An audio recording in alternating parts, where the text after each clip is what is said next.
자, 회계의 질적 특성에 대해서 한번 말씀을 드릴게요. 회계 정보. 자, 이러한 역사를 가지고 있는 회계가 점점 발달을 하면서 형태를 갖추어지고 학문으로서 이제 그 부분들을 자리 잡게 되었습니다. 자, 그런데 그 이 학문으로 자리 잡게 되다 보니까 점점 사람들 간의 약속에 대한 부분들이 필요하게 되고, 그리고 이거는 국제적인 자료로서도 통용되는 약속이 필요하게 되었습니다.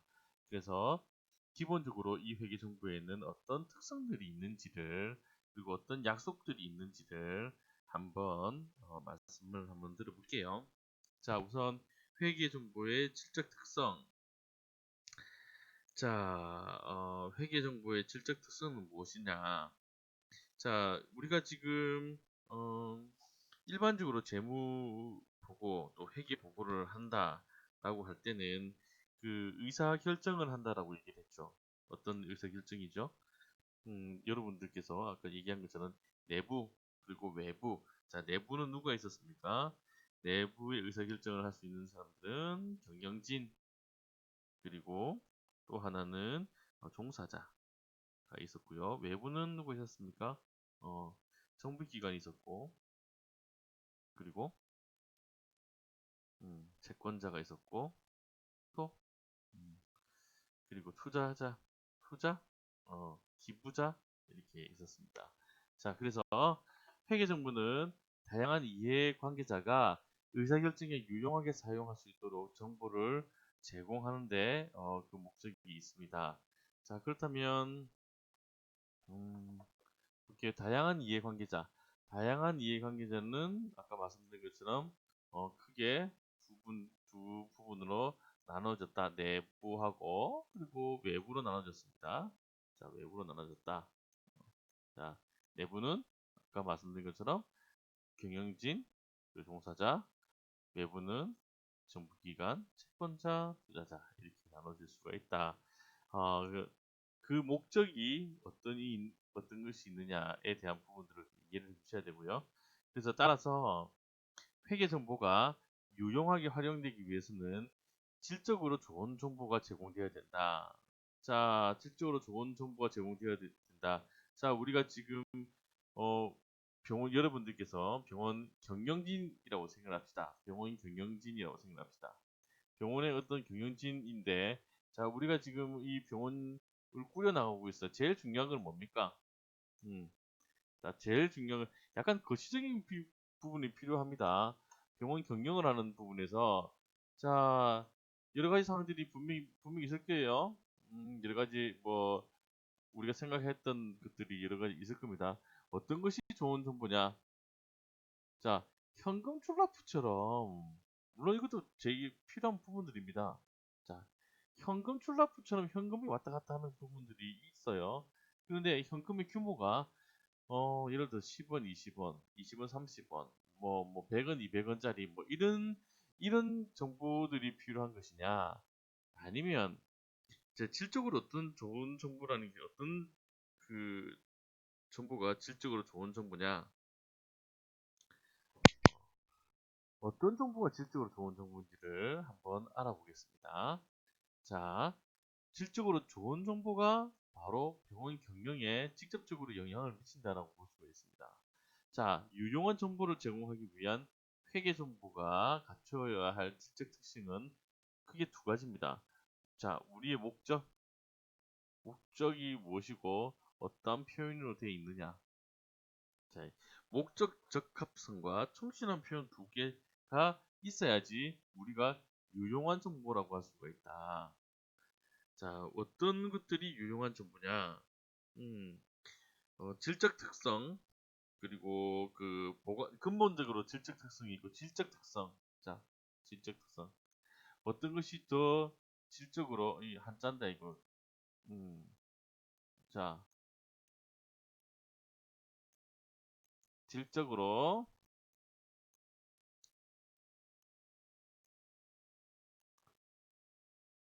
야, 이걸 단자로 써주는구나. 자, 어떤 것이 질적으로 특성을 가지고 있느냐, 회계 정보는 어떤 질적 특성이 있느냐, 퀄리티가 얼마나 하느냐, 회계정보는 어떤 퀄리티적인 특성을 가지고 있느냐. 영어가 더 쉽겠다, 그죠? 자, 그렇다면 어떤 퀄리티적인 특성을 가지고 있느냐. 기본적으로 질적 특성에는 딱 두 가지. 자, 근본적인 질적 특성과 보완적인 질적 특성이 있다. 자, 근본적인 질적 특성과 보완적인 질적 특성이 있다. 아, 말이 안 돼요. 그러면 근본적인 질적 특성, 근본적으로 유용한 정보를 갖추기 위해서는 어떤 게 필요하냐? 목적적 합성과 충실한 표현이 필요하다. 자, 이게 뭐다? 근본적인 질적 특성이다. 근본. 자, 어떤 것이 근본적인지 일단 세부적으로 한번 나눠보도록 한번 해볼게요. 자, 세무정보의 질적 특성이 있습니다. 자, 그래서 재무정보의 질적 특성. 자, 재무 부분은 결국에는 무엇을 뜻하느냐? 재무보고의 목적은 그 유용성을 판단하기 위해서 얘기를 하는데, 자, 이 내용들을 한번 훑어보는 게 지금 가장 중요한 부분 중에 하나예요. 왜냐면 회계의 기본적인 부분들이기 때문에. 자, 질적 퀄리티라고 얘기를 했습니다. 그죠? 자, 이 퀄리티, 질적인 재무정보에 어떤 질적인 특성이 있느냐. 자, 우리가 기업을 판단할 때 무엇을 보고 판단을 하느냐? 물론 우리는 기업을 볼 때 상품을 보고 판단합니다. 상품을 보고 판단합니다. 그죠? 예. 어떤 상품이냐? 그리고 뭐 어떤 식으로 돼 있느냐? 라고 이제 그 상품에서 예를 들어서 삼성. 자, 삼성이라는 게 있습니다. 삼성전자라고 얘기를 합시다. 예, 삼성에서 이제 삼성전자에서 어떤 걸 팝니까? 예, 갤럭시를 팝니다. 갤럭시 휴대폰을 팝니다. 자, 상품이 있습니다. 그죠? 그러면 우리가 갤럭시를 팔기 때문에 삼성이 조금 그 가치가 높은 기업이다라고 하지는 않습니다. 왜? 삼성에서 이 갤럭시 노트, 갤럭시라는 그 갤럭시 시리즈의 휴대폰을 팔고 난 이후에 이 수익, 음, 자, 이 수익 있죠. 이 수익이 얼마나 되느냐에 따라서 이 삼성이 얼마나 튼실한 그 구조를 가지고 있는지를 판단을 할 수가 있습니다. 그렇다면 이 수익을 판단하는 건 뭐다? 결국 이 재무 정보다. 우리가 보는 거는 이 재무 정보다. 자, 방금 우리가 말씀드렸던 이 삼성에 대해서 보자. 그럼 우리는 삼성에 대해서 누구냐? 어떤 조건이냐? 내부인가요? 외부인가요? 우리는 당연히 외부가 되겠죠, 현재로서는. 자, 외부인데, 그러면 우리는 외부가 되면서 어떤 조건이 외부, 이용자가 됩니까? 우리가 정부기관입니까? 세무서예요? 정부기관인가요? 아니죠. 아닙니다. 자, 그러면 우리가 뭔가요? 또 뭐 있었습니까? 채권자인가요? 우리가 삼성에 돈을 빌려줬나요? 아니죠.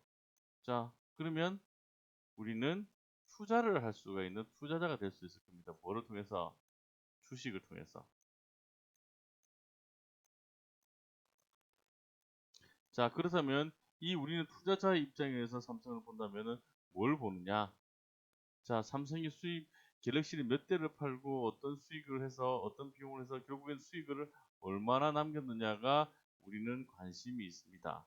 그죠? 왜? 자, 수익이 많이 나면 주가가 올라가기 때문이죠. 그리고 또 하나는 우리가 배당이라는 것을 받을 수 있습니다. 배당이라는 걸 받을 수가 있죠. 자, 그래서 당연히 이 수익에 관심을 가지게 됩니다. 그러면 이 수익은 결국에는 어떻게 나왔는지를 방금 말씀드린 것처럼 재무정보를 통해서 나오는데, 이 재무정보는 어떤 질적인 특성이 있는지를 알아봐야 돼. 자, 우리가 이 재무정보가 삼성에서 그래서 우리한테 공시를 합니다. 이건 법적으로 이렇게 나오게 되어 있습니다. 자, 이렇게 보고서를 한 장을 이렇게 줍니다. 자, 이게 얼마나 유용한지 잘 몰라요. 자, 그럼 이 보고서가 쭉 내려옵시다. 자, 이 보고서가 여기 와 있어요. 자, 우리는 이 보고서를 읽어보려고 합니다. 이 보고서를 읽어보려고 합니다. 자, 얼마나 유용할까요? 자, 그러면은 이 보고서가 어떤 근본적인 특징이 가지고 있느냐, 근본적으로 어떤 특징을 가지고 있느냐, 두 가지입니다. 목적 적합성과 충실한 표현으로 되어 있느냐를 먼저 보는 거죠. 근데 우리는 그를 세부적으로 볼 수는 없어요. 왜? 이미 어떠한 양식에 맞춰서 이렇게 되어 있기 때문에 이 목적 적합성. 자, 우리가 어떻게 그리고 어떤 목적을 가지고 있는지 이 보고서는, 그리고 어떤 충실한 표현인지를 요거로 이미 구조를 알 수가 있어요. 자, 그렇다면 이 목적 적합성은 어떤 목적을 가지고 있느냐? 우리가 이걸 왜 봅니까? 수익을 위해서 보죠, 그죠? 수익. 어떤 수익? 미래에 대한 수익. 그죠? 예. 미래에 대한 수익을 봅니다. 그러면 미래에 대한 예측 가치를 보는 거죠. 예측 가치. 자, 예측을 한다. 자, 그리고 이거 맞나 안 맞나? 확인을 합니다. 확인을 합니다. 확인하죠. 확인 가치. 예측 가치라고 했죠. 예측 가치가 있고, 그리고 확인 가치 이렇게 있습니다. 또 하나 더 뭐가 있냐면, 자, 이 목적적 합성에 따라서 이 정보가 얼마나 중요하냐, 중요성. 이게 얼마나 사용을 할 수 있느냐. 음, 우리가 지금 현재 이걸 보고 아무 필요가 없다고 하면, 이 중요도가 하나도 필요 없다고 하면, 물론 사람마다 이게 필요 없이 보는 사람도 있을 거예요. 자, 예측 가치는 뭐냐? 예측 가치는 지금 우리가 생각을 했을 때 이렇게 볼 수 있습니다. 우리가 지금 우리가 올해 작년에 매출이 얼마다? 작년에 매출이 10조다. 삼성이니까. 예를 들어서 10억이다.